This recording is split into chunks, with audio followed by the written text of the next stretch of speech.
Feliz sábado a todos, que alegria estar aqui com vocês.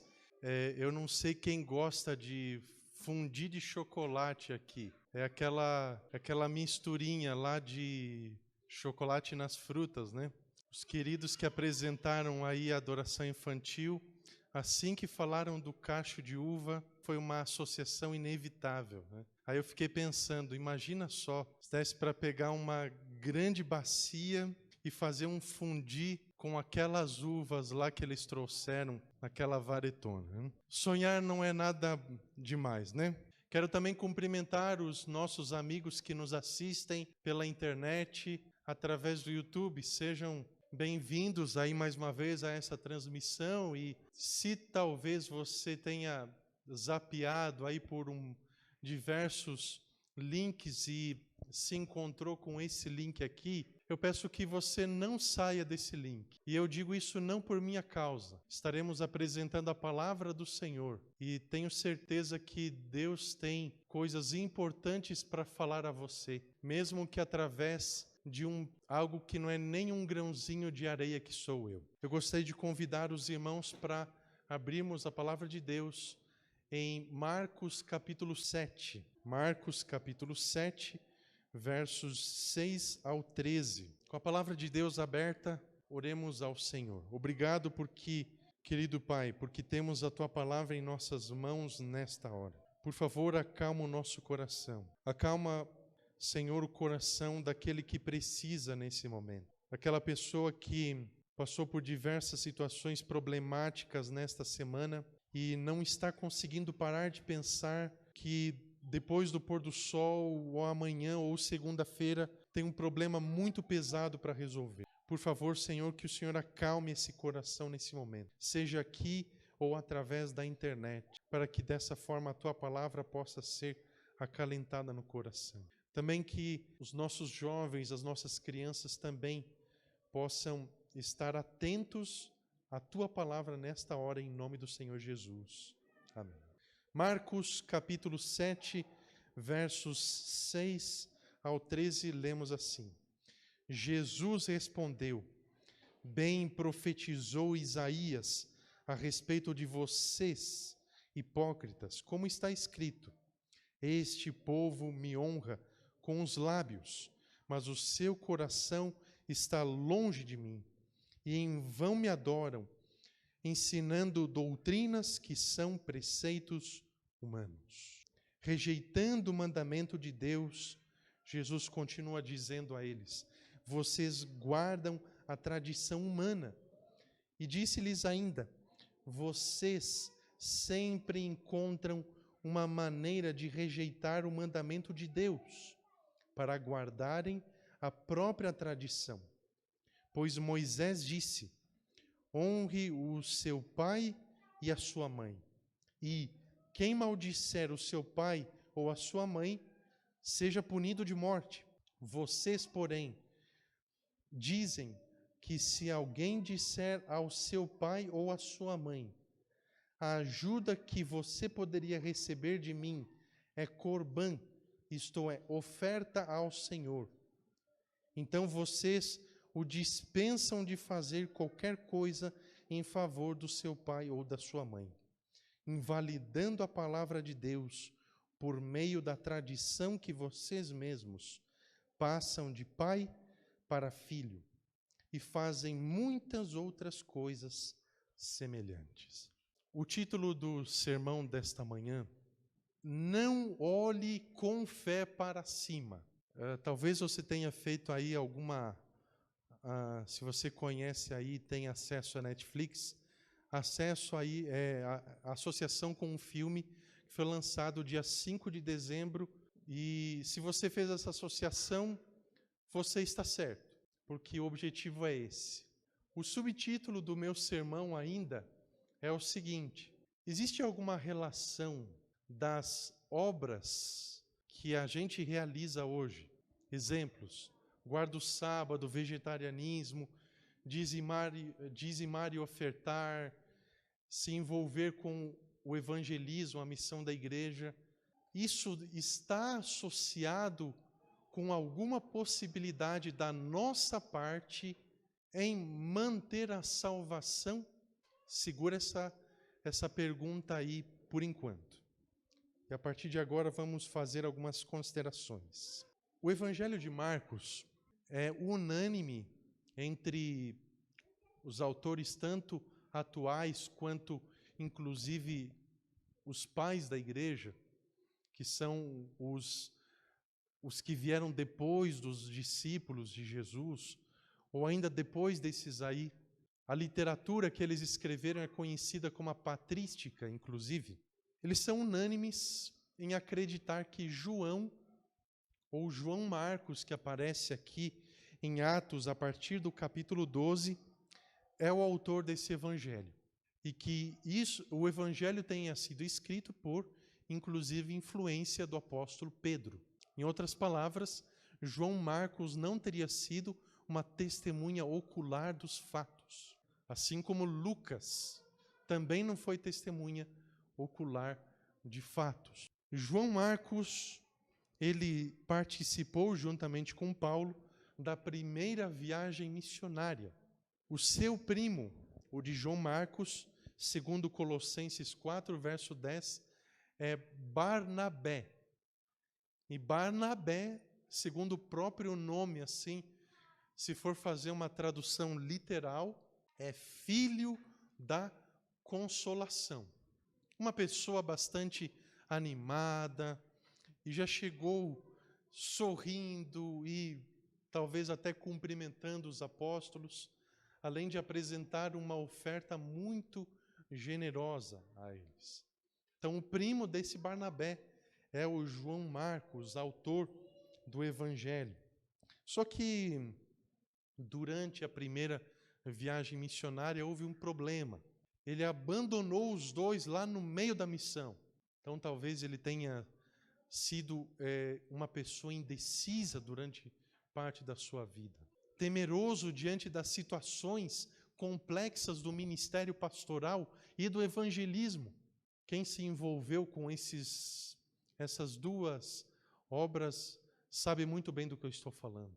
É um desafio tremendo lidar com pessoas, lidar com situações, principalmente o contexto de Paulo que envolvia sair do país de origem e ir para outros países. Dessa forma, a missão global é o que mais se encaixa ali no que Paulo estava realizando. Missão sem uma fronteira específica, né? No entanto, Paulo era uma pessoa muito organizada. Embora houvessem momentos que, mesmo o melhor planejamento, ainda assim, não era suficiente. E foi o que aconteceu aqui. João Marcos abandona os dois, volta para Jerusalém, beleza. Não, ele foi embora, tá bom, vamos continuar aqui nós dois. Aí nós temos aqui o relato de Atos, capítulo 15, versos 38 a 40. Barnabé, parente, mesma família, e geralmente, apesar de existirem problemas familiares de todos os tipos, parece que esse não era o caso de Barnabé. Então, ele vai até Paulo e sugere que João Marcos os acompanhe de novo. E aí Paulo, ele não fica satisfeito com esse pedido. Então, nesse momento, acontece uma dissensão, uma briga entre os dois. O relato não deixa claro se eles saíram no braço, mas a discussão foi tão forte e tão polêmica entre os dois, por causa de João Marcos, que eles se separaram. E percebam que mesmo em todas algumas situações que envolvem relacionamentos serem problemáticas, apesar das negatividades, existem os aspectos positivos, porque Paulo formou uma dupla aqui com Silas e Barnabé formou uma segunda com João Marcos. Pronto. Multiplicou. Por que às vezes parece que Deus não impede que existam discussões, brigas e polêmicas entre os irmãos? Isso em si é negativo, mas Deus transforma essas coisas em bênçãos, porque o irmão descontente acaba indo para uma outra parte e ele acaba criando laços com outra comunidade de fé. E assim o evangelho progride. Então, algo que poderia se tornar uma grande maldição, acaba sendo uma bênção nas mãos do Senhor. Só Deus pode fazer essas coisas. Então, dessa forma, posteriormente, não existem detalhes a respeito disso, Paulo escreve coisas boas a respeito de João Marcos. Colossenses capítulo 4, verso 10, por exemplo, recomenda aos colossenses que, a partir do momento que João Marcos chegar lá, ele deve ser bem recebido. Também, em Filemon, verso 24, é apenas um capítulo, Paulo chama João Marcos de cooperador. E também, em 2 Timóteo, capítulo 4, verso 11, ele escreveu para esse pastor jovem aí, que ele me é muito útil para o ministério. Então, o que aconteceu aí nesse período? Acredita-se, portanto, que a pessoa responsável, o principal responsável por reconciliar os dois, tenha sido o apóstolo Pedro. Inclusive, em 1 Pedro 5,13, nós temos a expressão Marcos, meu filho. Então, existia um laço de fraternidade entre Pedro e João Marcos. Então, acredita-se que foi de Pedro que João Marcos derivou o seu relato, que nós podemos ler aqui nesta manhã. Acredita-se também que o Evangelho tenha sido escrito entre 50 e 70 depois de Cristo. Existe uma grande controvérsia em relação à datação. Mas por que a maioria, ou pelo menos uma boa parcela dos eruditos acredita que a data tenha sido essa? E preferencialmente o ano 50, por causa da profecia ou sermão profético de Cristo relatado no capítulo 13 de Marcos, que prenuncia a destruição de Jerusalém que ocorreu no ano 70. Então, para que dessa forma tivesse efeito, qual que é a implicação? Deve ter sido escrito antes da destruição de Jerusalém. Porque se tivesse sido escrito depois, não seria mais uma profecia, seria história. Percebem a questão? Então acredita-se, portanto, não é a maioria, mas vários acreditam que foi escrito no ano 50 depois de Cristo. Mas repito, isso não é um consenso entre todos. O relato de Marcos, ele é correspondente a Mateus capítulo 15, versos 1 ao 20. É o mesmo relato. Então tem algumas mudanças, algumas posições diferentes do relato, mas é a mesma perspectiva, é o mesmo acontecimento que eles estavam relatando. Inclusive, eu gostaria, se possível, de convidar 2 pessoas apenas para virem aqui na frente. Pode ser um casal, para uma rápida dinâmica aqui. Eu sei que eu não combinei isso aqui com os irmãos. 2 pessoas, quem que poderia vir aqui rapidamente? Pode vir aqui, irmão, mais uma pessoa só. Pode ser homem, pode ser mulher, não tem problema. Eu tenho só uma pergunta bem direta, pode ser bem difícil, mas ao mesmo tempo é fácil também. Eu quero que vocês 2 resumam, segundo a opinião de vocês, em uma frase, o que vocês pensam sobre Jesus. Amor. Meu Salvador. Então, o irmão Donizete, ele definiu Jesus como amor. E o irmão Kleberson como Salvador. Vocês estão percebendo? Eles falaram da mesma pessoa, mas ambos têm ênfases diferentes. Então, Donizete, ele aprecia mais o amor de Jesus. O irmão Kleberson aprecia mais o aspecto da salvação. Então, é isso que mais, com certeza, impactou a experiência de vocês ao aceitarem a Jesus, inclusive, creio eu, né? Muito obrigado pela a presença aqui, a participação de vocês. Então, percebem? O relato dos evangelhos é assim. As diferenças existem para serem somadas. Aqui no capítulo 7, Jesus está confrontando a tradição dos anciãos. Jesus chamou eles de hipócritas e fez ainda citando Isaías, um verdadeiro professor universitário fazendo citações diretas aqui. E cita Isaías, acredito que seja inclusive até menção aqui do capítulo 29, verso 13 de Isaías. No tempo de Isaías, a adoração do povo de Israel era dividida. Eram idólatras, mas ao mesmo tempo estavam no santuário adorando ao Senhor. Nesse sentido, eles eram hipócritas. Então Jesus está utilizando o relato de Isaías e fazendo uma aplicação para o povo judeu dos seus dias. E quando ele os chamou de hipócritas, é porque ele sabia o que estava no coração do povo. Além disso, observe nos versos 10 e 11 aqui. No verso 10 e 11 também, ele faz mais citações diretas. Moisés diz: honre o seu pai e a sua mãe. De onde é que saiu isso? Êxodo capítulo 20, verso 12. Quinto mandamento. O mesmo verso. Quem maldisser o seu pai ou a sua mãe, seja punido de... Então existia uma previsão para algum tipo de prática que era considerada extremamente desonrosa entre o povo de Israel enquanto ainda estava no deserto. E essa prática desonrosa tinha essa punição.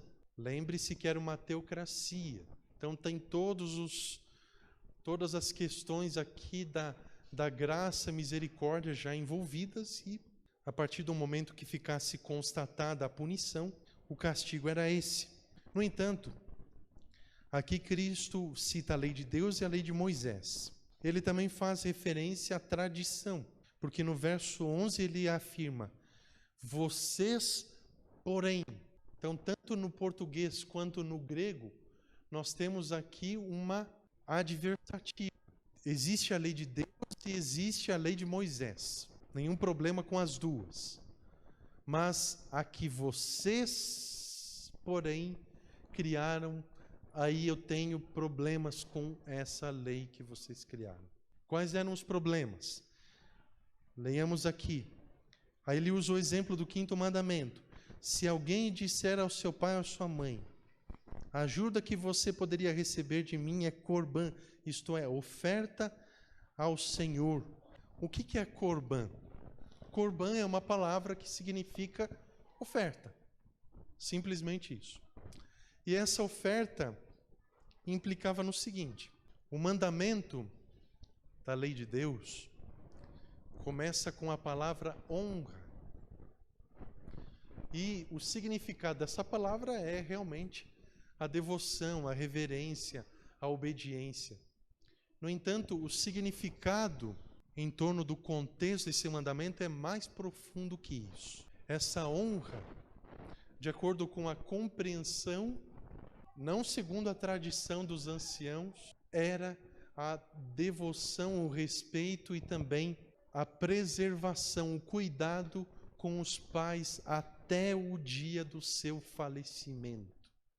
E inclusive providenciar um sepultamento digno a eles. Esse é o significado que está por detrás dessa expressão honra, o teu pai e a tua mãe. Não é simplesmente, não, filho, vai lá, tá bom, pai, eu vou, pronto. Isso por si só não é honra o teu pai e tua mãe. Isso envolve muito mais. Então, o que acontecia? O judeu que queria se libertar dessa situação aí, né? Que o mandamento de Deus era claro. Então, o que os judeus criaram? Não, olha só, se você fizer uma oferta especial ao Senhor, você vai encaminhar essa oferta ao templo. Então, a partir do momento que o templo receber essa oferta de você, você pode chegar aos seus pais lá e dizer para eles: olha, a partir de hoje eu não tenho mais nenhuma obrigação com os senhores. Não estou exagerando, não. É isso. O que acontecer a partir de hoje em diante é com vocês. Por quê? Por causa da oferta da Corban.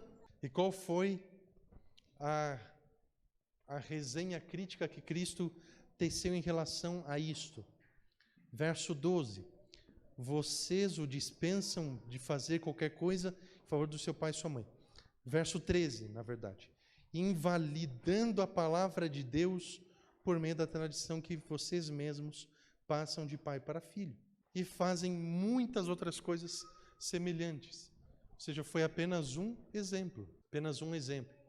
Haviam 613 normas ou regras associadas somente aos 10 mandamentos. Isso se torna um jugo para o povo, para que eles obedeçam à lei de Deus, e prepara ao longo dos séculos o terreno para que aconteça a mudança do sábado para o domingo. Não, porque observar o sábado lá, segundo a lei dos judeus, é muito cansativo, é um fardo muito pesado. Mas o domingo não.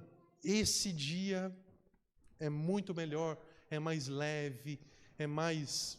Então eles retornam do cativeiro e séculos depois, durante o período intertestamentário, realizam essas mudanças, apenas com o pretexto de que no passado fomos desobedientes, mas agora nós vamos obedecer a qualquer preço, inclusive da própria obediência.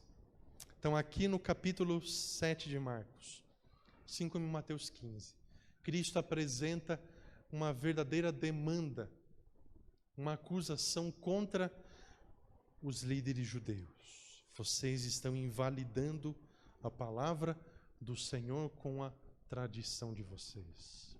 Nós até podemos pensar, não, realmente, eles fizeram isso e tal, mas nós não temos uma tradição como a dos anciãos. Verdade. A tradição dos anciãos é relativa à cultura deles, né? Cultura judaica expõe essa tradição. Existem algumas literaturas judaicas, a Mishnah, dois Talmudes, o babilônico e de Jerusalém. Todos eles são literaturas muito extensas, extremamente detalhadas, e expõem ali todos os aspectos e elementos da cultura judaica em relação à relação com Deus. O que significa obedecer a Deus para eles. Tradição oral, ou tradição propriamente dita, é uma palavra que existe mais no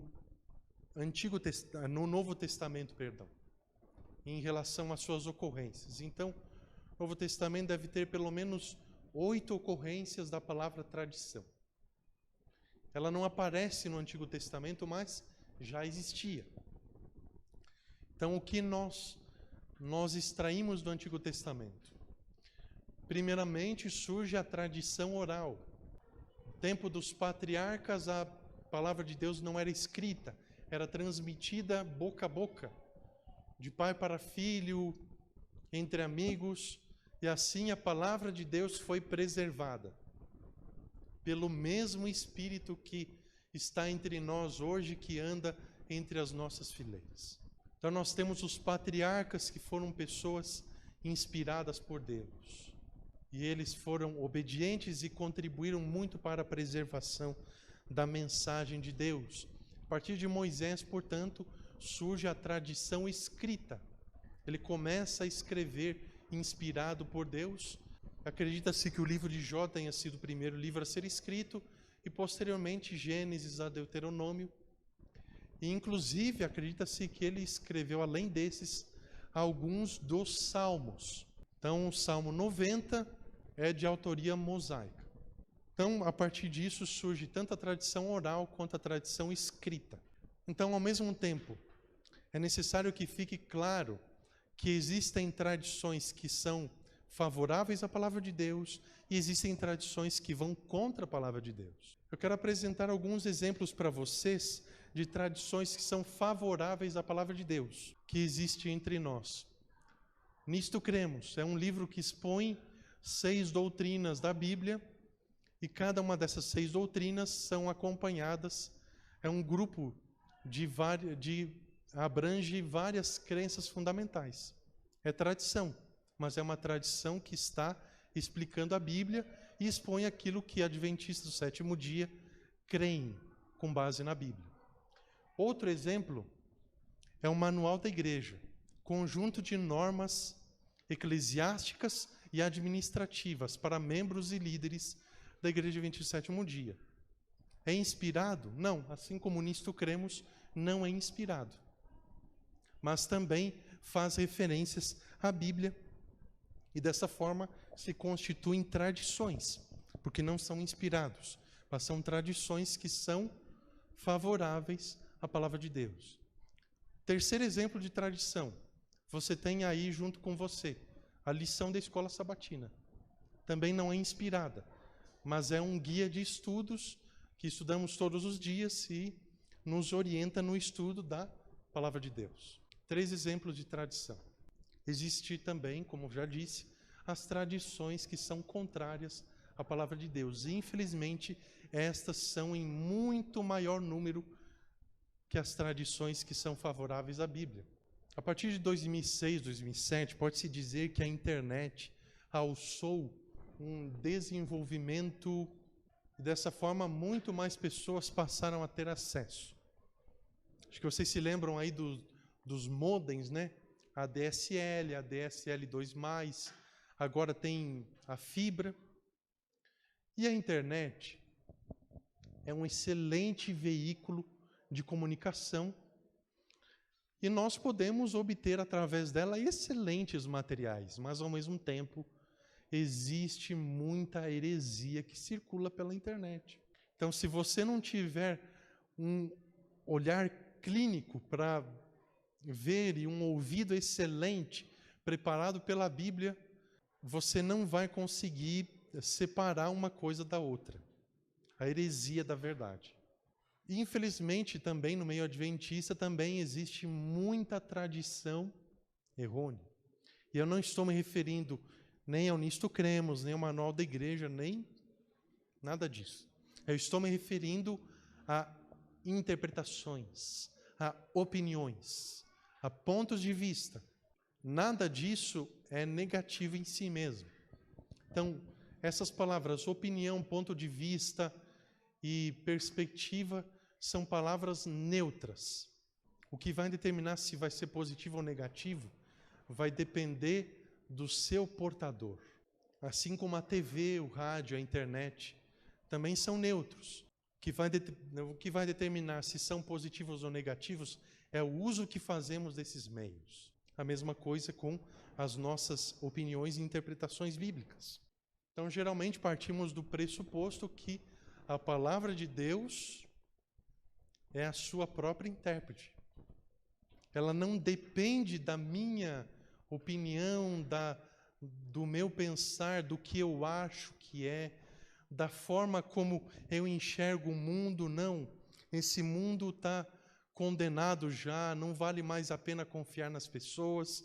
O meu pai e minha mãe, eles me abandonaram no passado, ou eu tive muitos amigos que me traíram. Então, esse conjunto de situações pode contribuir para que a minha visão de mundo possa ser alterada.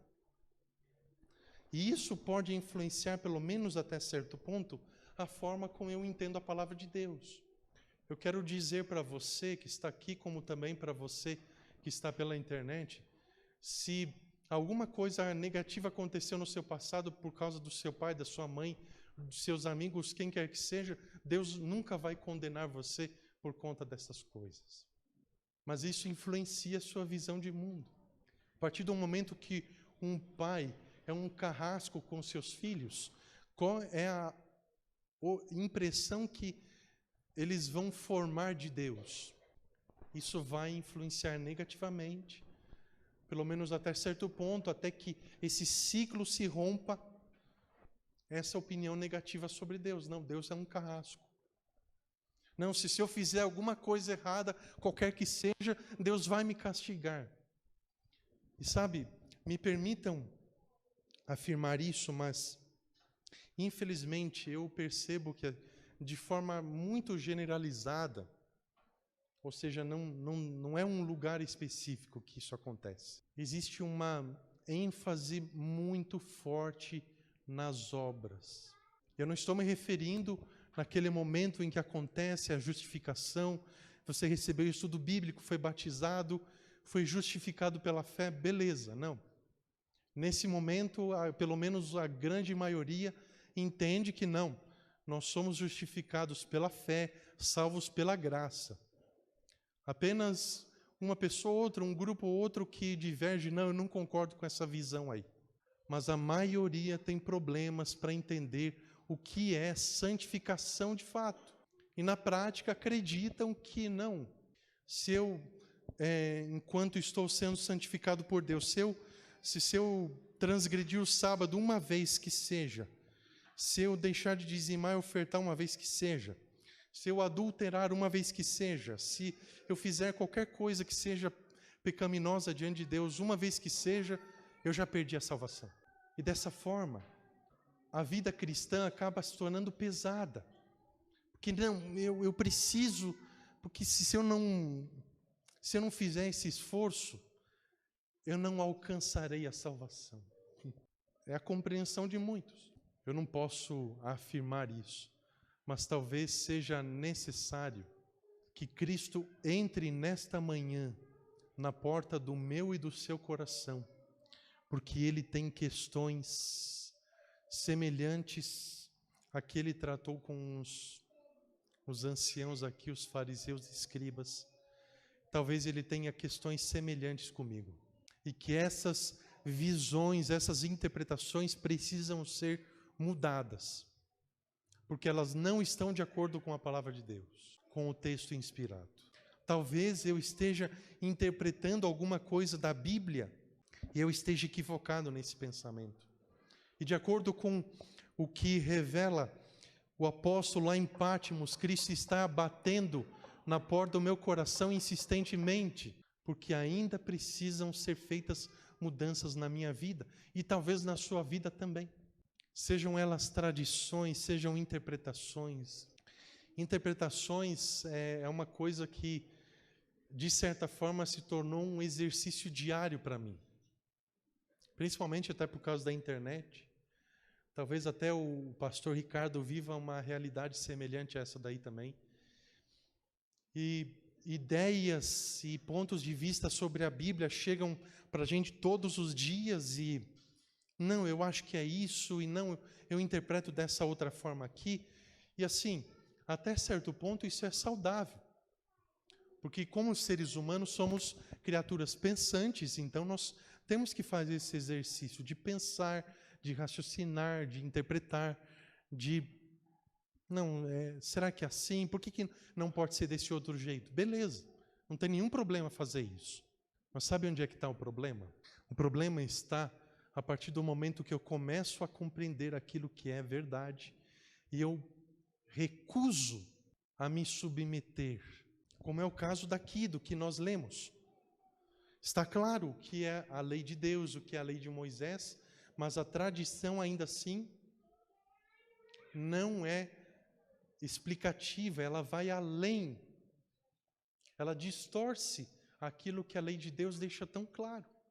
Será que nós temos caído na tentação, em diversos momentos da vida, de querer acrescentar coisas à palavra de Deus, que ela nunca afirmou, que ela nunca exigiu, coisas que Deus nunca pediu de nós?